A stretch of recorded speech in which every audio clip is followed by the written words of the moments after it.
C'est un grand voyage que l'on vous propose maintenant dans votre trésor. Vous savez que régulièrement, on vous parle des initiatives des Français pour préserver l'environnement, chaque mercredi avec notre rubrique Un geste pour la Terre. Eh bien, aujourd'hui, on va vous montrer un autre aspect de ce dérèglement climatique qui nous menace dans un paradis qui fait rêver. C'est l'île Maurice et ses plages magnifiques. Eh bien, elles sont aujourd'hui menacées de disparaître. Alors, sur place, vous allez voir qu'on s'organise pour les préserver dans l'urgence. C'est ce que nous expliquent nos envoyés spéciaux, Nicolas Bertrand et Kylian Lebouquin. Ce sont elles qui ont fait la réputation de l'île Maurice dans le monde entier.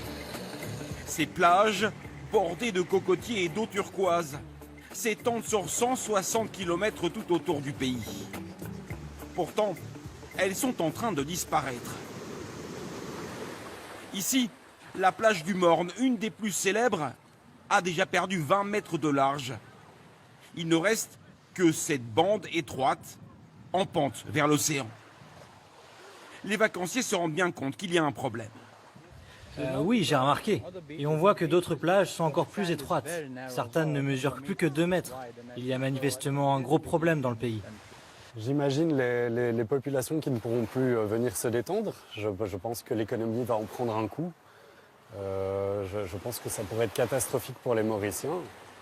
Car selon plusieurs spécialistes, toutes les plages de l'île pourraient avoir disparu d'ici 50 ans, submergées par la montée des eaux. Devant cet hôtel huppé de la côte Est, c'est déjà trop tard.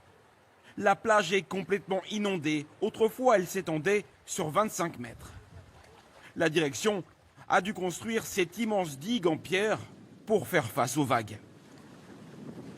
Au fil des années, avec le dérèglement climatique, on a des anticyclones qui sont plus forts, avec des houles plus puissants, donc qui venaient jusqu'à ce mur-là. Donc on a dû entamer ces travaux-là. Car après la plage, c'était l'hôtel même qui était en danger. En dessous, là, on voyait que la fondation commençait à apparaître, la structure commençait à apparaître. C'est pour ça que le sable commençait à se laver en dessous. Tout au nord de l'île, le problème est encore plus intense. Ici, l'océan a avalé la plage et mange à présent les terres petit à petit. Nadim Nazourali est ingénieur en environnement et océanographe. Ce qu'il constate ici lui fait peur. Vous voyez, normalement, les racines devraient être sous terre. Le sol devrait arriver à ce niveau, donc c'est-à-dire au moins 1 mètre ou 1,20 m plus haut.